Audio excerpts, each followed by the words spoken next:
Hello everyone. आज हम लोग डिस्कशन करेंगे ट्रांसफर ऑफ प्रॉपर्टी एक्ट। वैसे तो मेरी प्लेलिस्ट में बहुत सारे वीडियोस जो है ट्रांसफर ऑफ प्रॉपर्टी एक्ट में पड़े हुए हैं, बट आज हम लोग बोर्ड पे डीपली वे में समझेंगे क्योंकि एग्जाम में पूछे जाते हैं कि ट्रांसफर ऑफ प्रॉपर्टी क्या होती है एंड इसके अंतर्गत क्या आते हैं, इसके एसेंशियल एलिमेंट्स क्या होते हैं। तो हम लोग इसको डीपली वे में समझते हैं। ट्रांसफर ऑफ प्रॉपर्टी एक्ट आखिर लाया क्यों गया था? हमारा जो कॉन्ट्रैक्ट एक्ट है 1872 में बना, तो वो एक तरीके से पूरा नहीं था, इसीलिए ट्रांसफर ऑफ प्रॉपर्टी एक्ट को लाया गया ताकि जो है प्रॉपर्टी को कैसे ट्रांसफर किया जाए इसमें बताया गया है। अब आप समझ रहे होंगे कि ट्रांसफर ऑफ प्रॉपर्टी तो किस चीज की बात करिए, प्रॉपर्टी का ट्रांसफर। किस चीज का ट्रांसफर? प्रॉपर्टी का ट्रांसफर। और प्रॉपर्टी किस तरीके की हो सकती है? मूवेबल भी हो सकती है, इमूवेबल भी हो सकती है। मूवेबल भी हो सकती है एंड इमूवेबल भी हो सकती है। ओके, अब यहाँ पर चलते हैं हम लोग कि जो ट्रांसफर ऑफ प्रॉपर्टी एक्ट हमारा इनैक्ट हुआ था 17 फैब 1882 को, जिसमें सिग्नेचर किए थे लॉर्ड रिपन ने। एंड इन्फोर्समेंट डेट की बात की जाए तो 1 जुलाई 1882 को। अब इसमें अगर चैप्टर की बात की जाए तो चैप्टर जो है 8 चैप्टर है एंड 137 सेक्शन है। यहाँ तो बात हो गई कि आखिर कब बना था, किसने सिग्नेचर किया, कब इनेक्ट हुआ था। अब हम लोग चलते हैं कि आखिर ट्रांसफर ऑफ प्रॉपर्टी जो है क्या होता है। अब यहाँ पर एक देख रहे होंगे कि बहुत सुंदर डायग्राम बना होगा। डायग्राम में एक व्यक्ति दिख रहा होगा एंड यहाँ पर एक व्यक्ति है।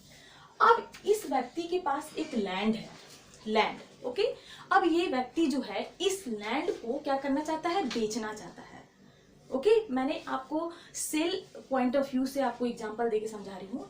ये व्यक्ति जो है इस लैंड को बेचना चाहता है। ओके, तो वो व्यक्ति क्या करेगा? किसी व्यक्ति को खोजेगा कि जो व्यक्ति जो है इस व्यक्ति का लैंड खरीद सके। तो यहाँ पर ये व्यक्ति जो है तैयार हो जाता है। तो यहाँ पर जिस व्यक्ति का ये लैंड था उसको क्या बोलेंगे? ट्रांसफर। एंड जो व्यक्ति जो है इस लैंड को खरीदना चाहता है उसे हम लोग क्या कहेंगे? ट्रांसफर। तो यहाँ पर एक ही बात निकल के आती है कि कोई भी संपत्ति हो, कोई भी संपत्ति हो, उसको क्या करता है कि कोई भी व्यक्ति जो है उसको ट्रांसफर करता है। ओके, ट्रांसफर करता है तो वही कहलाता है transfer of property. Transfer of property. Okay, यहाँ तक क्लियर है? यहाँ तक क्लियर हो जाना चाहिए आपको।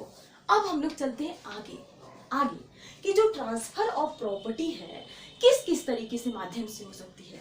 Bye act of party and operation of law.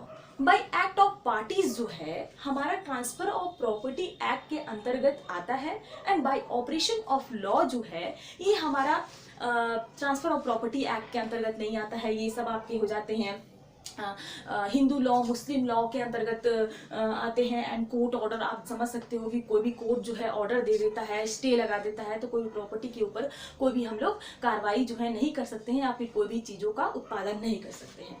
अब बाय एक्ट ऑफ पार्टीज के अंतर्गत हमारा हो जाता है सेल, गिफ्ट हो जाता है, एक्सचेंज हो जाता है, लीज हो जाता है, मॉर्गेज हो जाते हैं, एक्शनेबल क्लेम हो जाता है। ये सब टीपीए के अंतर्गत आते हैं। एंड इन सारी चीज़ों के ऊपर मेरी वीडियो जो है प्लेलिस्ट में पड़ी हुई है, आप उसे देख सकते हैं। मैंने अपने नोट्स के माध्यम से इसे समझाने की कोशिश की हूँ। आई थिंक आप लोगों को अच्छा लगे। अब यहाँ पर जो बाय ऑपरेशन ऑफ लॉ जो है बिल है, इनहेरिटेंस है, कोर्ट ऑर्डर है, ये सब ट्रांसफर ऑफ प्रॉपर्टी एक्ट के अंतर्गत नहीं आते हैं। ओके, अब यहाँ पर चलते हैं हम लोग कि मैम, आपके मन में यही क्वेश्चन आ रहा होगा कि मैम बताइए इसेंशियल एलिमेंट्स जो है क्या होते हैं। इसेंशियल एलिमेंट्स जो है बहुत ही आप इजी वे में समझेंगे कि क्या इसेंशियल एलिमेंट्स होगा। Transfer must be between two living person. अब यहाँ पर समझने वाली बात है कि कोई भी व्यक्ति जो है यहाँ पर लिविंग पर्सन, यहाँ पर जिंदा व्यक्ति होने चाहिए, ना कि मरा हुआ व्यक्ति। मरा हुआ व्यक्ति जो है ट्रांसफर नहीं कर सकता है प्रॉपर्टी, वो वॉइड होगा। ओके, वो वॉइड होगा, ऐसा ट्रांसफर जो है वॉइड होगा, इलीगल होगा। यहाँ पर लिविंग पर्सन के बारे में बात किया है, living, to living person. Okay, जैसे लिविंग पर्सन के अंतर्गत कौन कौन? कंपनी भी हो सकता है, कॉर्पोरेशन भी हो सकता है, ये सब लिविंग पर्सन है। व्यक्ति ही सिर्फ लिविंग पर्सन नहीं होगा, कॉर्पोरेशन हो गया एंड ह्यूमन बॉडी हो गई एंड कंपनी हो गई, ये सब लिविंग पर्सन है। अब यहाँ पर चलते सेकंड इसेंशियल एलिमेंट्स है property must be transferable. Property must be transferable, ऐसा क्यों बोला जा रहा है? आपके मन में यही क्वेश्चन आ रहा होगा कि ट्रांसफरेबल होना चाहिए, ऐसा नहीं कि आप जो है ऐसी प्रॉपर्टी हो, फॉर एग्जांपल प्रॉपर्टी के अंतर्गत इमूवेबल के अंतर्गत गन हो गया तो गन को भी तो हम लोग सप्लाई कर सकते हैं, गन को भी तो हम लोग ट्रांसफर कर सकते हैं, तो ये सब इलीगल वेपन्स हैं। तो यहाँ पर ये चीज बोला गया है कि मस्ट बी ट्रांसफरेबल, ऐसा चीज होना चाहिए कि जो कि सही हो, कानून की नज़र में सही हो, अच्छा हो, ट्रांसफरेबल हो, ऐसी चीज़ होनी चाहिए। एंड थर्ड पॉइंट आ जाता है कंसीडरेशन और object must be lawful.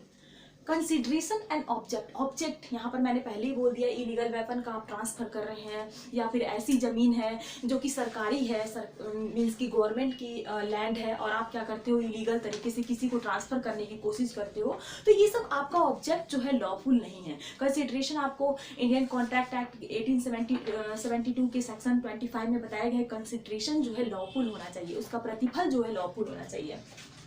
And fourth आ जाता है person competent to transfer, means कि यहाँ पर जो पर्सन होते हैं, जो आपका ट्रांसफरर है एंड ट्रांसफररी है, तो ऐसा नहीं कि वो व्यक्ति जो है सही सक्षम ना हो कोई भी जो आपका प्रॉपर्टी को ट्रांसफ़र करने में, फॉर एग्जांपल जैसे माइनर व्यक्ति कोई भी प्रॉपर्टी का ट्रांसफ़र करता है तो वो वॉइड होगा, या फिर इंसैनिटी, पागल व्यक्ति है, ये सब अगर कोई भी व्यक्ति जैसे अनबॉर्न बेबी हो गए या फिर माइनर है, ये सब अगर प्रॉपर्टी का ट्रांसफ़र करते हैं तो ये आपका वॉइड होगा। ओके, तो इसीलिए यहाँ पर बोला है कि ट्रांसफर करने के लिए व्यक्ति जो है सक्षम होने चाहिए। एंड आपका लास्ट जो पॉइंट है, लास्ट इसेंशियल एलिमेंट है transfer of property in present और फ्यूचर, या फिर transfer property in present, means कि प्रेजेंट में भी आप प्रॉपर्टी को ट्रांसफर कर सकते हैं एंड फ्यूचर में भी प्रॉपर्टी को ट्रांसफर कर सकते हैं। यहाँ तक क्लियर है आपको? अब यहाँ पर चलते हैं कि मैम आपके मन में यही क्वेश्चन आ रहा होगा कि मैम बहुत सारी चीज़ें जो है ऐसी दी हुई होती हैं कि मुस्लिम लोग नहीं मानते हैं इसे। ऑफकोर्स यहाँ पर बताया गया है कि ट्रांसफर ऑफ प्रॉपर्टी एक्ट के अंतर्गत जो चैप्टर 2 है एंड चैप्टर 7, यहाँ पर आप ध्यान दीजिएगा, जो चैप्टर 2 है यहाँ आप लिख लीजिए, क्योंकि क्वेश्चन में भी पूछ सकता है कि कौन कौन से चैप्टर के अंतर्गत आपका आपके जो मुस्लिम लॉ के लोग जो है, मुस्लिम लोग जो है जिसे फॉलो नहीं करते हैं। तो यहाँ पर चैप्टर 2 एंड चैप्टर 7 के चैप्टर 2 के सेक्शन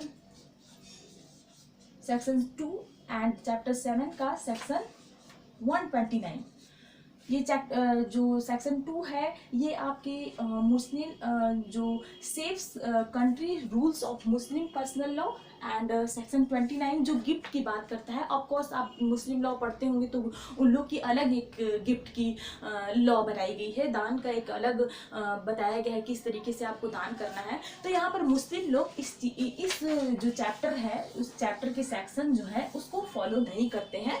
तो यहाँ पर आप लोगों को क्लियर हो गया होगा कि ट्रांसफ़र ऑफ प्रॉपर्टी एक्ट के अंतर्गत क्या क्या चीज़ें आती हैं एंड क्या क्या चीज़ें नहीं आती हैं, किस तरीके से प्रॉपर्टी का ट्रांसफ़र किया जाता है और किस तरीके से नहीं किया जाता है। तो आई थिंक आप लोगों को क्लियर हो गया होगा। And bye, thank you.